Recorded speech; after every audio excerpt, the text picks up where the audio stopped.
going to talk briefly about autism. I'm not going to go into much depth, but I know that many of you have a clinical focus and want to know about it, so I thought I should mention it a little bit. The definition of autism. Autism spectrum disorders are characterized by impaired communication skills, poor social interaction, and repetitive stereotyped behavior. It's important to remember that autism is not just one disorder, it's a spectrum. That doesn't mean that it's in a line either, with one side being a little autistic and the other side being very autistic. Symptoms can vary, with a person being high functioning in one area and low in another. So autism is different in every person, and it occurs at different levels of severity. There's a saying, if you've met one person with autism, you've met one person with autism. It's different in every person. So some statistics, according to the textbook I use, the number could be as high as 1 in 68 children. This was as of 2014, but the rate is going up. Does that mean that more children are getting autism, or are more just getting diagnosed?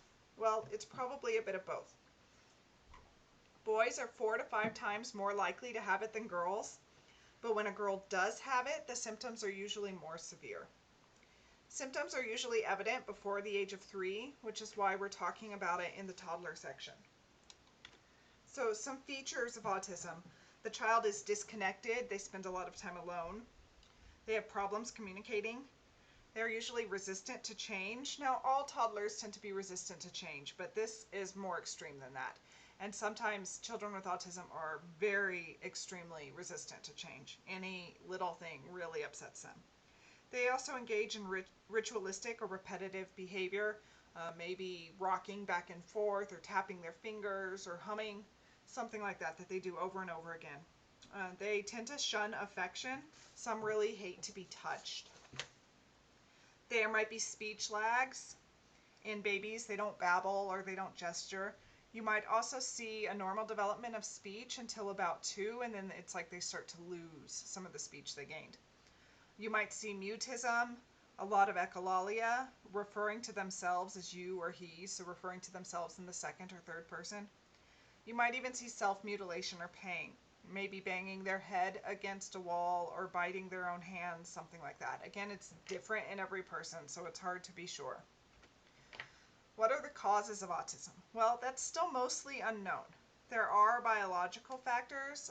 The age of the mother when she gets pregnant can make it more likely to have autism, their birth rate, etc. So there are some biological factors, and twin studies have shown there's a genetic factor to it, but genetics interact with the environment and biological factors. So they have shown that brains show abnormal wave patterns in people who have autism, and some studies have shown that their brains are less likely to do the pruning, which leads to a possible overload of stimulation. So this could explain their oversensitivity to light or sound, and repetitive motions could be attempts to get out all that extra stimulation. So when you might experience something and just have one part of your brain light up, because their brain hasn't undergone pruning, when they experience the same thing, a lot of different parts of their brain light up instead. These conditions are the conditions that interact with heredity to make autism appear are still unknown, but overall appears to be the disease of the brain, not the fault of the child or the parent. And I have to say this because sadly some people still believe it. Vaccines do not cause autism. They don't. The one study that said they do was falsified. He faked his data. He lost his medical license. And hundreds of studies have shown since then that vaccines do not cause autism. It doesn't happen. So, treatment. Behavior modification therapy seems to be the most effective. The use of drugs is being studied, maybe like enhancing the neurotransmitters that their brains are lacking, such as serotonin. Some children with autism can grow into adults that can function on their own, but some will always need treatment and care. Again, we can't say that there's just one treatment because there's not just one cause and there's not just one set of symptoms. So just as the symptoms are different for everyone, the treatment is going to be different for everyone too. So now we're going to go back to the toddler behavior.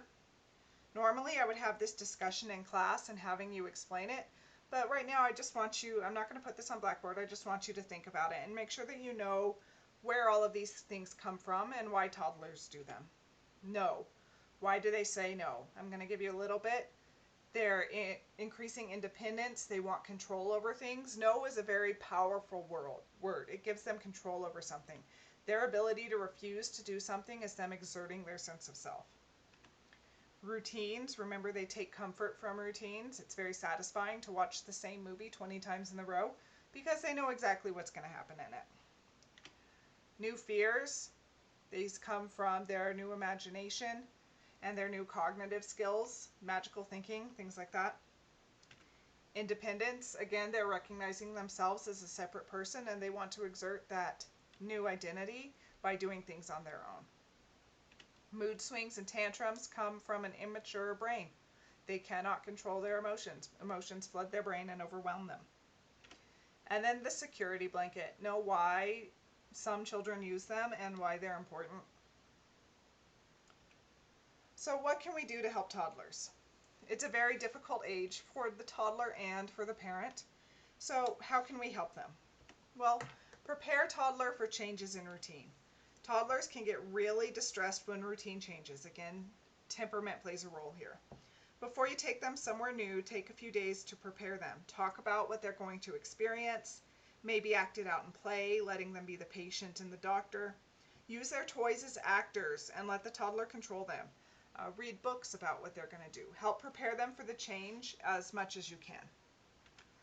Find chores the toddler can help with. This gives them a sense of confidence and a sense of autonomy.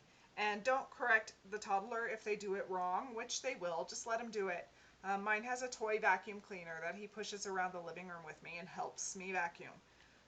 At his grandma's house, he has a broom. He helps sweep the floor. He stands at the sink with her and helps her wash the dishes. Find ways that the toddler can help. It makes them feel really, really proud. Give them control. Give them choices. Let them choose their clothes, cups, bowls, what game to play, what story to read. Wherever it's possible to let them make a choice, let them do it. It gives them a sense of control again, and it teaches them about decision making. Model good behavior. Sharing and manners. Show them how it works. Ever heard the saying, again, do as I say, not as I do? Remember, it doesn't work, especially with toddlers. What they see, they imitate. If you want them to behave a certain way, do it yourself. If you want them to say please and thank you, then you better say please and thank you when you're talking to them. Don't do something that you would yell at them for doing. If you don't want them to throw things, then don't throw things. They're going to copy you. They will imitate what you do and what you say, good, bad, or ugly. So keep an eye on your own behavior. Don't lecture them. When they misbehave, don't lecture. They lack the cognitive ability to understand what you're saying, especially if you go on for 15 minutes. They cannot understand, especially if they're upset at the time. Remember, they have almost no impulse control. They're egocentric. For the most part, they aren't misbehaving on purpose. They don't know better or they can't control themselves.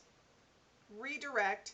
Don't punish. Don't lecture. If you spank them or hit their hand or take them to their room, they can't make the connection between the punishment and the crime. They don't have cause and effect yet.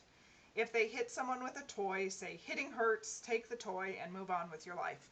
Anything else is a waste of energy and a waste of both of your time. Talk about emotion.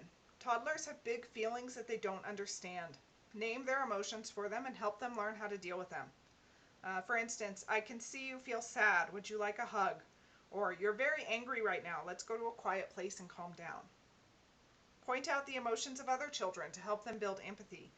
That boy is crying. Do you think he's sad because someone took his ball? Do this while reading too. Point out how the characters are feeling and how they deal with it, whether that's good or bad. Name emotions for them. Help toddlers learn to recognize them. Play. Play, play, play. Toddlers are fascinated with other toddlers and babies. They're not good at playing with each other yet, but they like being around each other. So give them opportunities to be around other toddlers, but don't expect them to play nicely and don't leave them unattended. Remember, they can't share yet. They're too egocentric. Create at least one place in their environment where they can play without fear. It should be a place where there's nothing in their reach they can't have. There's nothing breakable or damaged or dangerous. They can just play freely without constantly being told no. Create a safe space for them, a bedroom or a playroom. And play with them. This is the most important. They need to see how to play. Get down on the floor and follow their lead. Play with the toys they're interested in. Play the game they're playing. Let them tell you how to play. Show them how to play nicely with their toys and with other people. 15 minutes of this floor time every day does wonders for the child's development and his or her relationship with you. So much is learned through play, which is why I have an entire lecture about it at the end of the semester. So that's all I have for this lecture. If you have any questions about it, please post them on the Blackboard forum or contact me directly.